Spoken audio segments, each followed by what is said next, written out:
Hello student, good morning. Class fourth part 2, page number है आपका 8। Part का नाम है भीड़ ही भीड़। मेरे मामा जी दिल्ली में रहते हैं। मैं कई वर्षों से दिल्ली नहीं आया था। कुछ दिनों पहले उनका पत्र मिला। समाचार था कि मैं बीमार चल रहा है, इसीलिए मैंने दिल्ली जाने का निश्चय किया है। दिल्ली जाने का निश्चय किया है। मामा जी के 6 बेटे और 4 बेटियां हैं। उनका भरा पूरा परिवार है। फिर मुझे क्यों बुलाया है, समझ नहीं पा रहा था। मुझे मामा जी से असीम प्रेम था। उसके मामा जी कहाँ रहते थे? दिल्ली में।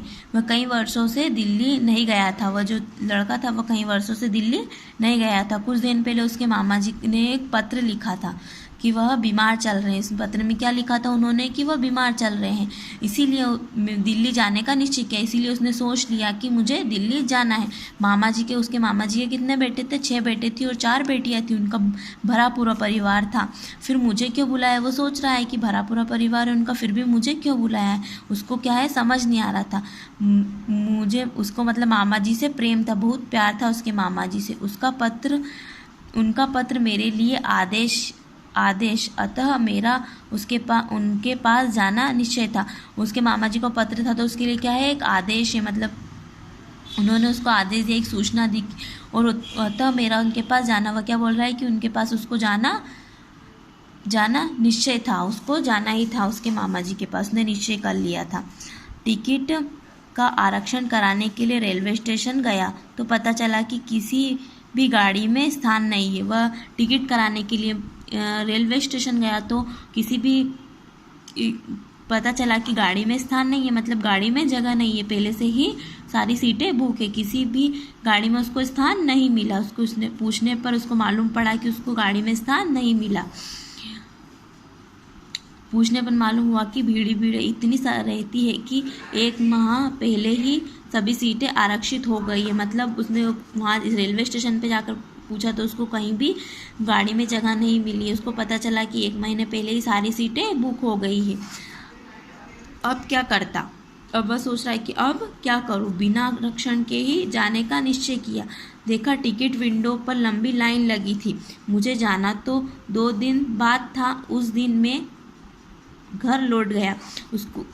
उसने सोचा कि अब क्या करे, तो वह बिना आरक्षण के उसने बिना रिजर्वेशन के बिना आरक्षण के जाना निश्चय कर लिया। देखा टिकट विंडो पर लंबी लाइन लगी थी। उसने देखा कि वहाँ टिकट की जगहों पर बहुत भीड़ है, लंबी कतार लगी, मतलब लाइन लगी। मुझे जाना तो उसको 2 दिन बाद जाना था। तो फिर उस दिन वह क्या करा, उसने घर लौट गया। 2 दिन बाद मैं जब रेलवे स्टेशन पहुंचा तब भी यही हाल था। मैं टिकट के लिए लाइन में लगा, लंबी लाइन थी। वह 2 दिन बाद फिर रेलवे स्टेशन आया। जाकर देखा तो वही हाल था, मतलब वैसी ही भीड़ लगी थी। वह टिकट के लिए लंबी लाइन में लगा। फिर उसने क्या करा कि वह टिकट लेने के लिए लाइन में लगा। टिकट विंडो पर भारी भीड़ देखकर नहीं लगता कि टिकट मिल पाएगा। वह लाइन में तो लग गया, फिर भी वहाँ खड़े खड़े सोच रहा है कि देखकर तो नहीं लगता कि मुझे आज टिकट मिल जाएगा। मेरे पीछे बहुत से लोग खड़े थे, परंतु लाइन थी कि चलने का नाम ही नहीं ले रही थी। उसके पीछे भी बहुत से लोग खड़े हुए थे, पर लेकिन लाइन थी कि चलने का नाम नहीं ले रही थी। टिकट विंडो पर भीड़ का जैसा छत्ता लगा हुआ था। टिकट विंडो के पर क्या हुआ था, भीड़ लगी हुई थी, ऐसा छत्ता जमा हुआ था, जैसे मधुमक्खी का छत्ता जमा ना, इतनी सारी उसको भीड़ दिखाई दे रही थी। मैं अपने पीछे खड़े व्यक्ति को अपना स्थान सुरक्षित रखने को कह विंडो पर गया। उसके जो पीछे जो एक व्यक्ति खड़ा था उसको वह बोल कर गया है कि मेरे स्थान का मतलब मेरी जगह का ध्यान रखना। मैं विंडो पर गया। फिर आगे जाकर विंडो यानी खिड़की पर गया, टिकट खिड़की पर। वहाँ मैंने अपना विरोध प्रकट किया। यह क्या तरीका है? इस प्रकार तो पीछे के लोगों को टिकट ही नहीं मिल पाएगा। फिर उसने वहाँ टिकट घर पे आगे जाकर बोला, विरोध किया, मतलब उसने ऑब्जेक्शन उठाया कि यह क्या तरीका है। मतलब आगे जो लोग थे वह टिकट लेके जा रहे थे और पीछे वाले लोग लाइन में ही खड़े रह गए थे, नहीं मिल पाएगा। सब एक ही जगह भीड़ लगाए खड़े थे। क्या हुआ था, सब एक जगह भीड़ लगाए हुए खड़े थे। इतने में एक व्यक्ति बोला, भाई साहब भीड़ है तो ऐसा ही होगा। उसके बाद में जो एक व्यक्ति था वह क्या बोला उससे कि भाई यहाँ तो भीड़ है, यहाँ तो ऐसा ही होगा और रोज ही होता है, यहाँ तो रोज ही ऐसा होता है, मतलब रोज ही इतनी भीड़ रहती हो, ऐसे ऐसे ही रहता है यहाँ पर। किसी तरह टिकट लेकर मैंने रेलगाड़ी पकड़ी। फिर उसी ने किसी तरह भीड़ में जाकर आगे जाकर टिकट लिया और उसने फिर रेलगाड़ी पकड़ी। डिब्बे में भारी भीड़ देखकर मैं दंग रह गया। किसी दिल्ली तक का रास्ता क्या मैं जीवित ही पूरा कर पाऊंगा? वह रेल में तो चढ़ गया, वहाँ पे भी इतनी भीड़ थी और वह सोच रहा था कि क्या मैं दिल्ली का रास्ता जीवित ही, मतलब मैं जीवित रहकर कर पाऊंगा? मुझे ऐसा लगता है कि लगता नहीं था। बैठने की बात तो दूर, खड़े होने की का भी स्थान नहीं। वह सोच रहा है कि मैं तो सोच रहा हूँ कि मैं जीवित भी मतलब दिल्ली पहुँच पाऊंगा कि नहीं। रेलगाड़ी में तो इतनी भीड़ है कि ना तो बैठने की जगह मिली है उसको। बच्चे और महिलाएं भीड़ में फंसे चिल्ला रहे थे।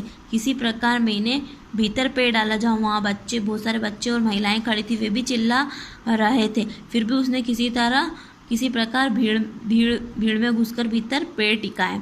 भीड़ के असहनीय सैलाब से जूझता हुआ मैं 10 घंटे बाद मामा जी के घर पहुंचा। इतनी भीड़ थी कि उसमें घुसकर वह मतलब सैलाब में गया और 10 घंटे बाद वह कहाँ पहुंचा? उसके मामा जी के घर। मामा मामी को प्रणाम कर आशीर्वाद लिया। आशीर्वाद पाया ही था कि मतलब वह घर गया और उसने उसके मामा जी के चरण स्पर्श किए, प्रणाम किया और वह आशीर्वाद पाया कि नन्ना मुन्ना क्रोध से मुंह लाल कर चीखता हुआ भीतर आया।